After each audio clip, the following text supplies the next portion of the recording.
If we have a fire on Britigan, we want to make sure that we have the best chance of putting it out and getting it out quickly. Okay, so you have to make a decision on what you want on your boat. This is what we have on our boat.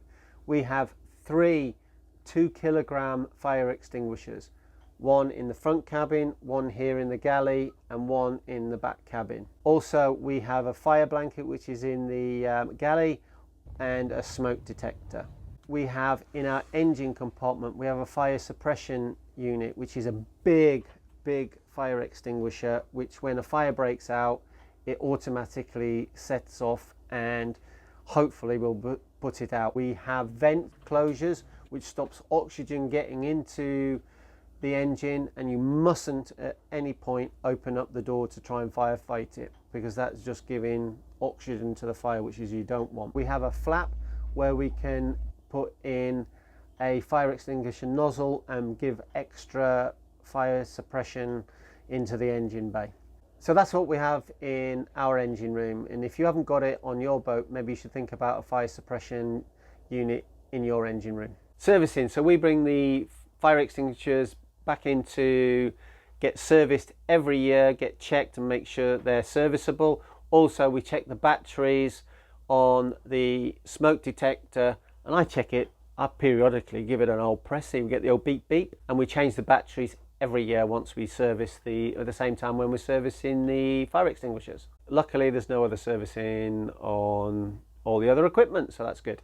Our procedure, if it's not in the engine room, the first person that sees it shouts fire, fire, fire, gets the nearest fire extinguisher and fights the fire, and pulling the pin and pointing the fire extinguisher at the base of the fire, and that's the best chance of getting it out. The next person should be pressing a DSC alert and doing a mayday, saying that there is a fire aboard this boat. Maybe then you can help by fighting the fire, or if a third person there, they can help fight the fire.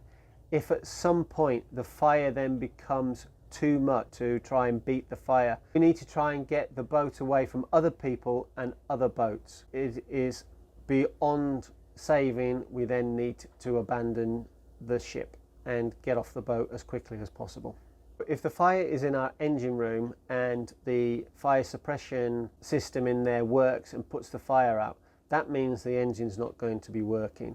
So then we have to go to the procedure for when of loss of engine. So make sure you watch that video too.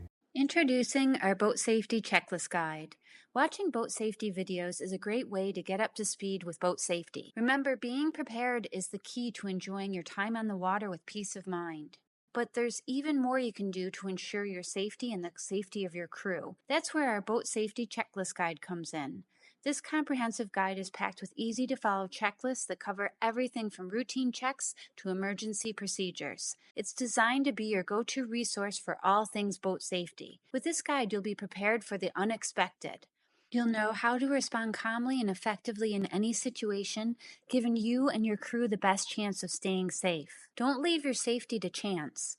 Order your copy of the Boat Safety Checklist Guide today and take control of your adventures on the water. Be safe, be prepared, and happy sailing.